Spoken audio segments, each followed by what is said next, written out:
Penghargaan yang Achiever of the Year dari Princess Trust untuk Pride of Britain menjadi kebanggaan tersendiri. Trooping the Colour 2025 bukan sekadar parade kerajaan biasa. Di balik seragam rapi dan kuda yang berbaris, tampak pergeseran kekuasaan yang membuat Ratu Camilla meneteskan air mata, sementara Catherine menjadi sosok sentral dalam monarki yang tengah bertransformasi. Setiap tahun, Trooping the Colour memukau bangsa dengan dentingan drum yang teratur, pasukan kavaleri yang terkoordinasi dengan sempurna, dan bendera regu yang berkibar tinggi. Tradisi megah ini telah menjadi simbol ketahanan sekaligus ajang persatuan bagi kerajaan Inggris selama berabad-abad. Namun, di tengah gemerlap dan penghormatan yang terjadwal, tahun ini terjadi sesuatu yang jauh lebih bermakna. Perubahan yang terjadi bukanlah semacam pengumuman resmi atau berita dalam surat kabar istana. Perubahan ini terlihat dari pandangan, posisi, dan pergeseran kekuasaan yang tersirat namun sangat nyata. Semua bermula dari Raja Charles yang, meskipun sedang menghadapi penyakit kanker dan kondisi yang melemah, memilih menunjukkan keberadaannya dengan cara berbeda. Alih-alih menaiki kuda seperti tradisi, Raja memilih tampil dalam kereta, sebuah pelanggaran protokol yang dianggap praktis dan mengandung makna mendalam. Keputusan ini mengingatkan kita pada mendiang ibunya, Ratu Elizabeth II, yang sejak usia 60 tahun mulai menggantikan penampilan berkuda dengan cara yang lebih nyaman dan aman. Namun kali ini, semua mata justru tertuju pada sosok di sampingnya. Bukan Camilla, bukan Pangeran William, melainkan Catherine, Putri Wales.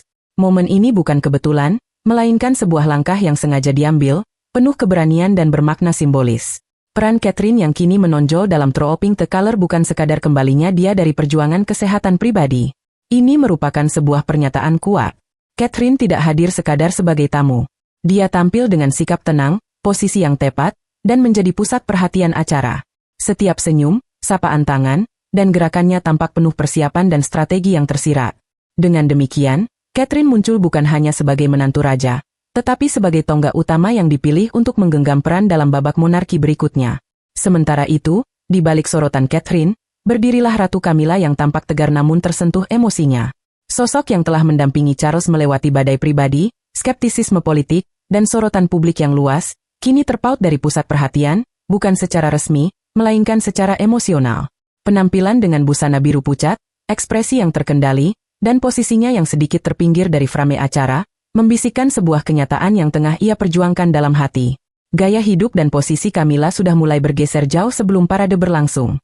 Dalam percakapan yang terbisik di balik pintu-pintu istana, dalam penugasan pengaturan kereta yang melewati keputusannya, hingga ketergantungan raja pada Catherine bukan sekadar sebagai anggota keluarga, melainkan sebagai figur yang memberi rasa aman dan kepercayaan kepada publik.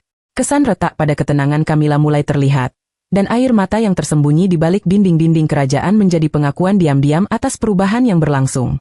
Trooping the Colour kali ini bukan sekadar seremoni biasa, melainkan sebuah momen perubahan yang mendalam. Parade yang syarat dengan simbolisme ini menjadi sinyal kepada dunia bahwa monarki, meskipun penuh tradisi, tidaklah statis. Dengan satu langkah penuh makna, Raja Charles membuka babak evolusi kerajaan yang tidak diumumkan dengan gegap gempita, tetapi terasa dalam setiap pengaturan, pemilihan posisi, dan gestur halus.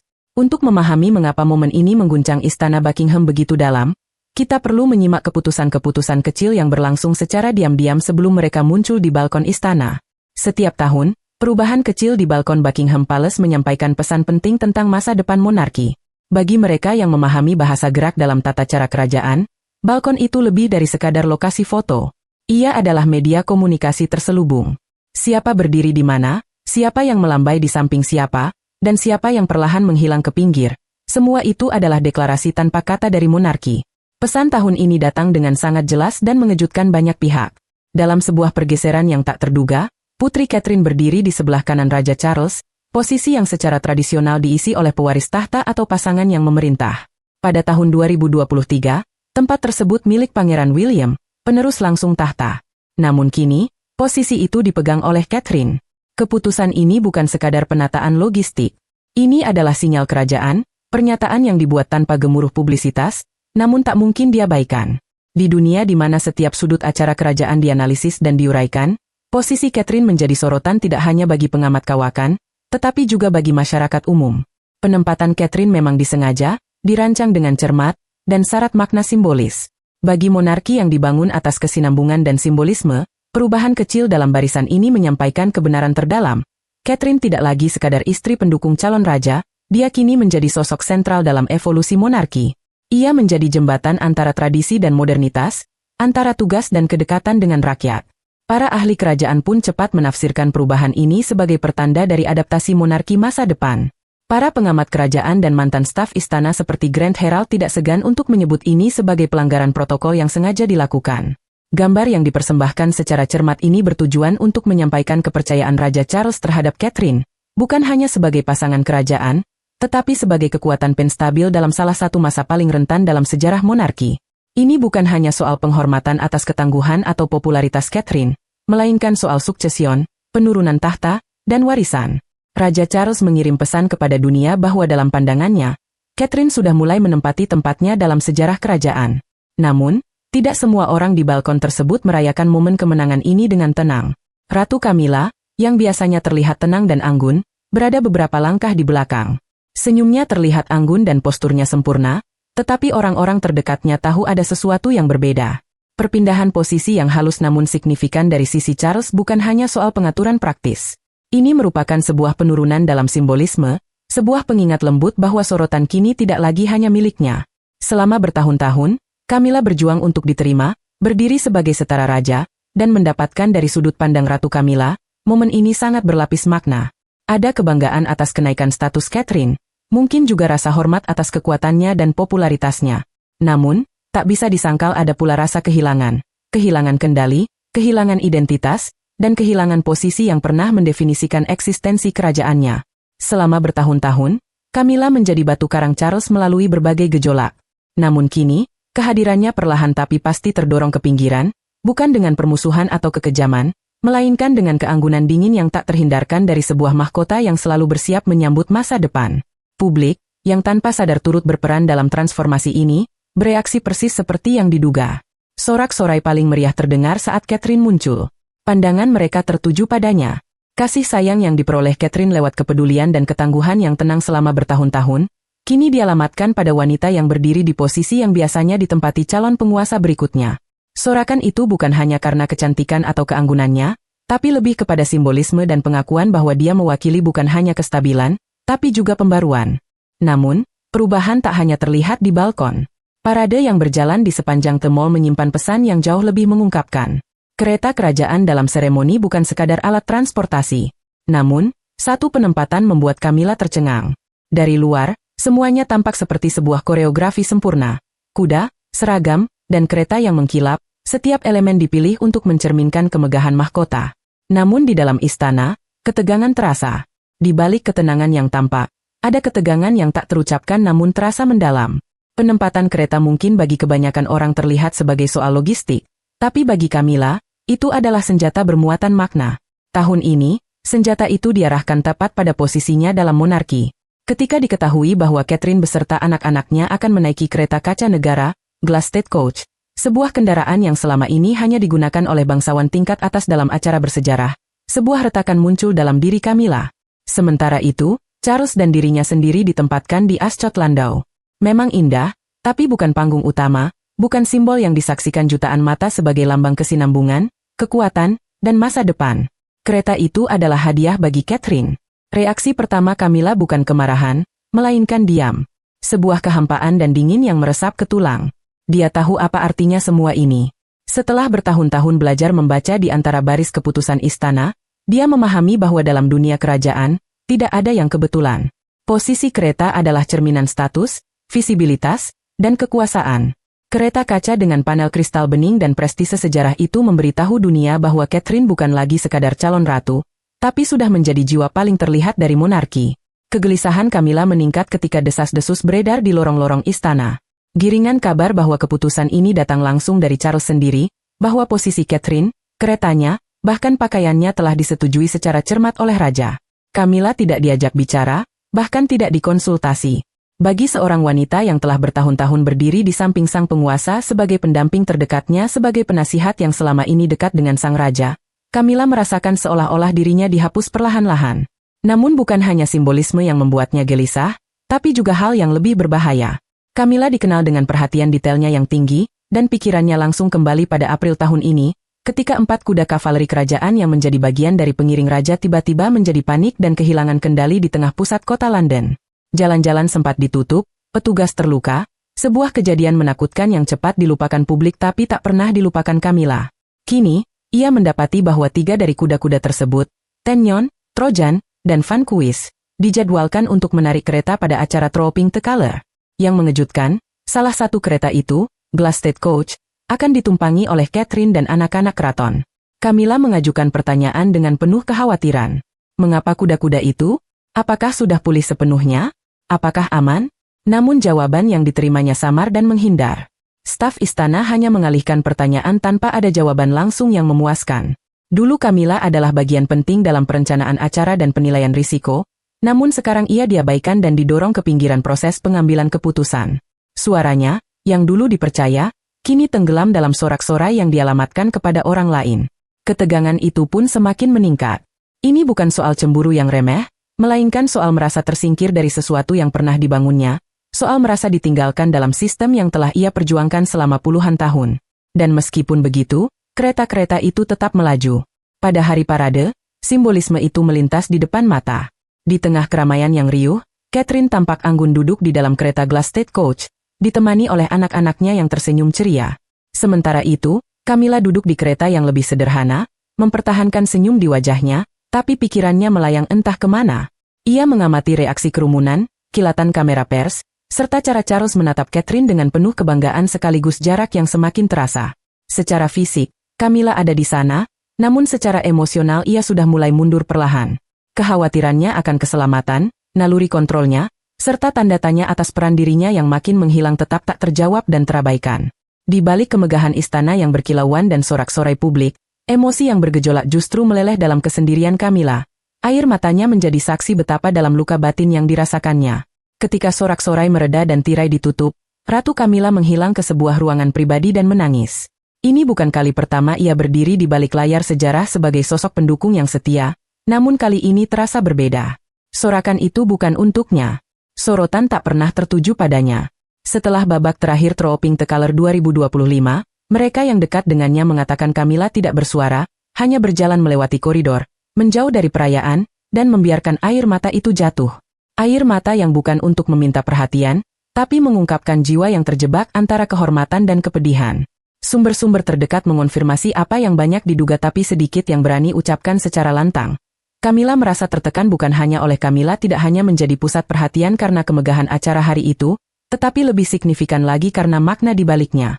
Selama bertahun-tahun, ia berdiri di sisi Charles, menghadapi sorotan publik, tajuk berita yang terus-menerus, dan bisikan yang meragukannya sebagai calon ratu di mata rakyat.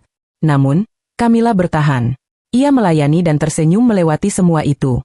Lambat laun, Camilla membentuk ruangnya sendiri yang bukan berasal dari kemewahan, tetapi dari kesetiaan yang tenang. Ia meraih rasa hormat bukan melalui hak kelahiran atau popularitas, melainkan lewat keteguhan dan pantang menyerah. Namun, pada hari itu, ketika ia menyaksikan kerumunan bersorak untuk Catherine dan menyaksikan masa depan monarki terbentuk di depan matanya, Camilla dipaksa menghadapi kenyataan pahit. Ia bukan lagi pusat cerita monarki. Perasaan ini adalah kesedihan yang kompleks, bukan cemburu seperti yang sering diberitakan media, tetapi kesedihan yang dalam, diwarnai kebanggaan dan penyerahan diri. Camilla, lebih dari siapapun, memahami apa yang telah Catherine capai. Seorang penyintas, simbol, dan sosok yang tidak hanya diterima publik, tetapi juga dikagumi. Camilla telah berjalan melalui berbagai ujian untuk mempertahankan posisinya dalam keluarga kerajaan. Sementara Catherine tampak masuk ke posisi itu dengan wibawa seorang pemimpin sejati yang sudah dilahirkan untuk itu. Kontras yang kejam dan tidak adil ini tak bisa dihindari. Warisan Camilla, yang dulu keras dan dijaga ketat, kini terasa perlahan tergeser, bukan oleh skandal atau pengkhianatan, tapi oleh waktu itu sendiri. Dalam momen kejujuran itu, air mata Camilla mengisahkan kisah sebenarnya. Seorang wanita yang berjuang demi relevansi, hanya untuk melihat dunia mengalihkan pandangannya pada sosok yang lebih muda, lebih dicintai, dan lebih kuat secara simbolis. Monarki yang telah ia bantu stabilkan dari krisis ke krisis kini berkembang tanpa kehadirannya di pusat panggung. Bukan karena kegagalan, melainkan karena narasi baru menuntut wajah baru, wajah yang lebih lembut, wajah masa depan. Dan wajah itu adalah Catherine. Meski dalam derita, Camilla masih memegang satu perasaan yang tidak menyakitkan kebanggaannya. Ia telah menyaksikan pertumbuhan Catherine. Ia melihat transformasi Catherine dari pendatang yang pemalu menjadi figur kerajaan yang tangguh dan berwibawa. Meskipun sulit untuk diakui, Camilla tahu kekuatan Catherine kini menjadi unsur tak tergantikan dalam keluarga kerajaan. Keanggunan, kasih sayang, dan ketangguhan diam-diam Catherine bukan sekadar sifat biasa, melainkan sinyal jelas kemana monarki sedang bergerak. Camilla, dengan segala perjuangannya, kini terasa seperti peninggalan masa lalu yang institusi ini bersiap untuk tinggalkan. Untuk memahami mengapa Camilla merasa tergeser, kita harus melihat sosok wanita yang kini sedang naik ke panggung utama. Catherine masuk ke istana sebagai seorang rakyat biasa yang pemalu. Namun hari ini, dia memeroleh perhatian kerajaan dengan kekuatan tenang yang luar biasa. Tidak ada buku panduan kerajaan yang bisa mempersiapkannya untuk badai yang suatu hari akan dia hadapi. Saat pertama kali tampil di depan publik, dia harus berjalan di bawah bayang-bayang besar warisan Diana dan harapan berabad-abad lamanya. Dia bukanlah keturunan bangsawan, tanpa garis darah aristokrat untuk diandalkan.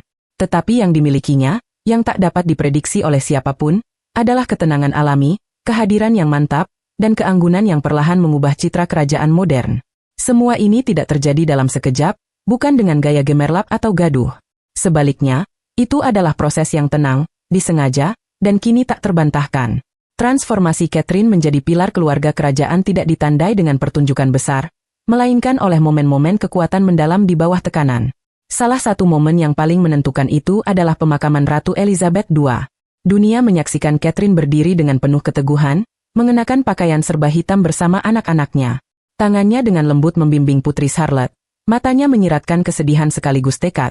Secara diam-diam memberi isyarat pada Pangeran George yang masih kecil. Tidak ada pidato besar atau gestur mencolok. Namun, di keheningan itu, Catherine berbicara dalam berjuta makna. Saat itu, monarki tidak hanya meratapi ratu yang telah tiada, melainkan menampakkan wajah baru kepemimpinan yang akan membawa kerajaan ke masa depan.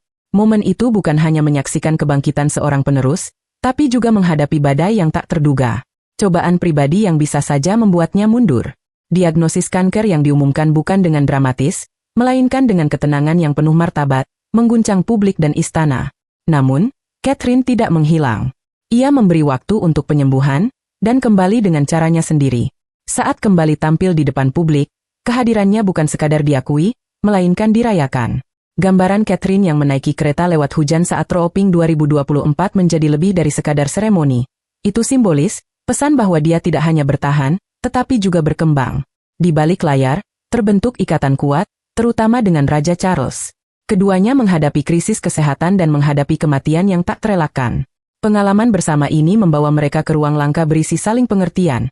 Hubungan yang bukan dibangun atas tradisi atau kewajiban, tapi kemanusiaan, kerentanan, dan kejujuran. Orang-orang dekat istana mengatakan, percakapan malam hari mereka di rumah sakit penuh dengan perencanaan tenang dan keterbukaan emosional. Saat itulah Charles mulai melihat Catherine bukan hanya sebagai menantu, tapi sebagai jangkar masa depan monarki. Seseorang yang dapat memikul tanggung jawab yang suatu saat harus ia lepaskan. Masyarakat tidak mendengar percakapan itu, namun merasakan hasilnya. Setiap bulan pengaguman mereka tumbuh, kekaguman atas kekuatan tanpa agresi, kehangatan tanpa teatrikal, dan pengabdian tanpa keluhan. Rakyat tak hanya melihat Catherine sebagai anggota keluarga kerajaan, tapi juga mempercayainya. Di dunia di mana opini publik dapat berubah tanpa peringatan, kepercayaan itu adalah mahkota termahal. Namun, momen-momen ini bukan hanya kemenangan emosional, tapi fondasi sebuah rencana yang sangat terencana. Raja Charles sudah membuat keputusan yang bukan sekadar seremonial, tapi revolusioner. Di balik ruang-ruang rahasia monarki, keputusan jarang diambil tergesa-gesa. Setiap gerak, setiap susunan, dan setiap penugasan adalah benang dalam tenunan kekuasaan.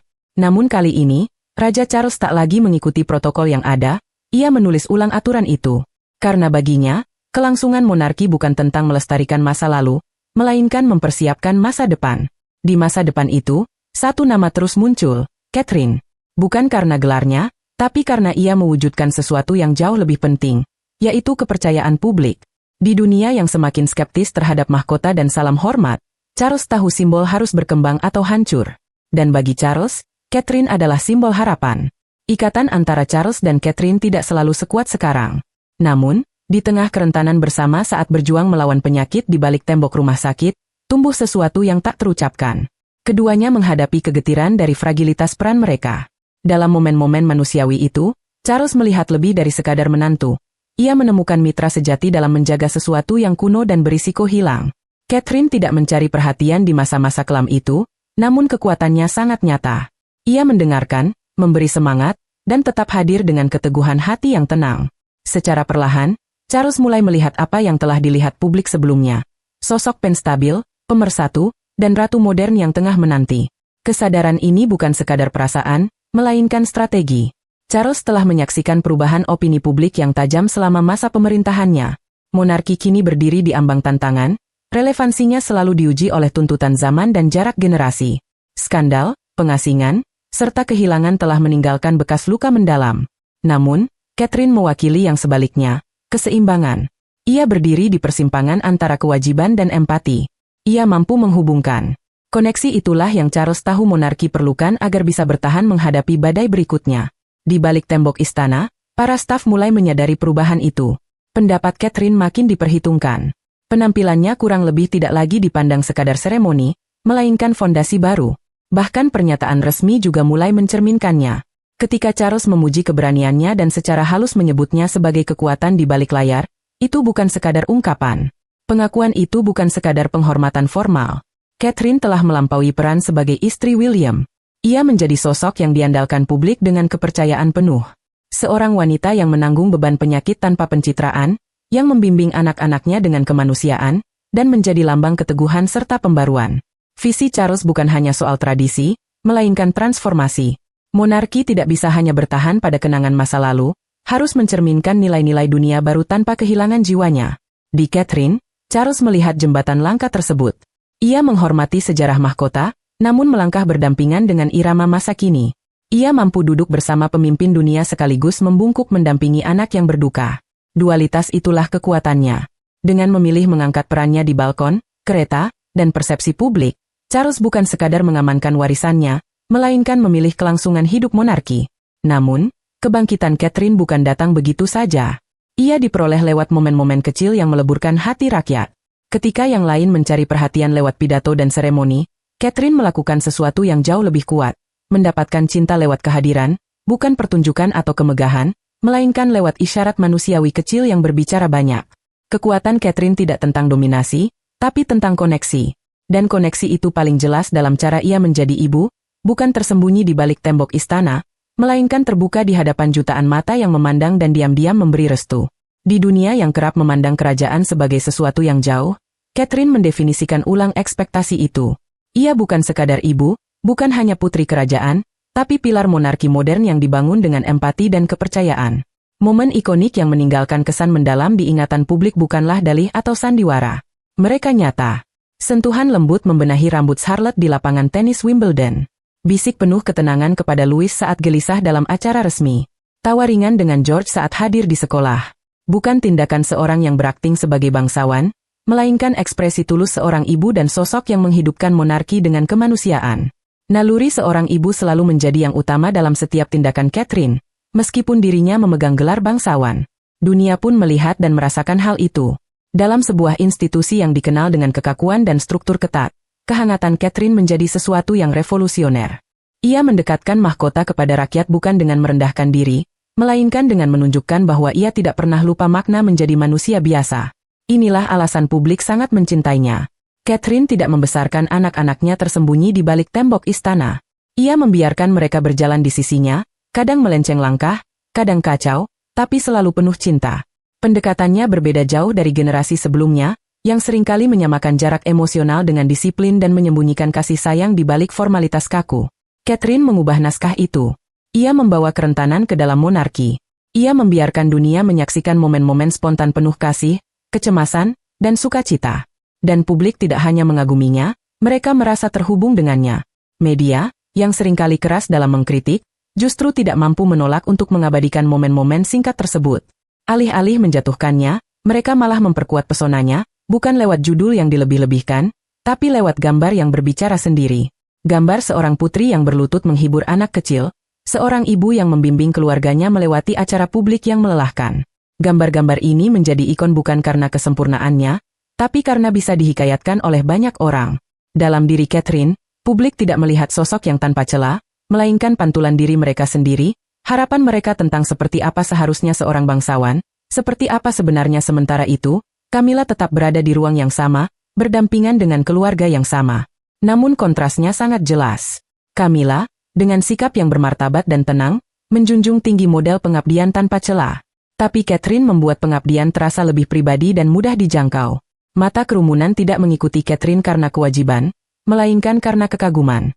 Ia membuat mereka merasakan sesuatu, dan hal itulah yang menggeser inti emosional dari monarki. Momen-momen ini tidak hanya memenangkan simpati, tapi juga menempatkan Catherine sebagai pusat emosional monarki. Ia berdiri di samping raja, menaiki kereta legenda, dan memenangkan hati jutaan orang. Catherine bukan hanya masa depan, tapi juga masa kini monarki. Dalam sebuah institusi yang dulu terikat oleh aturan kaku dan tradisi yang sunyi, Catherine menjadi suara dari era baru. Transformasinya dari pengantin yang pendiam menjadi sosok bangsawan yang memimpin dengan tegas bukanlah kebetulan. Semua itu disengaja. Di balik tembok istana, ia menjalani persiapan yang matang, diplomasi, respons krisis, kepemimpinan publik. Tapi bukan hanya pelatihan, melainkan juga kepercayaan.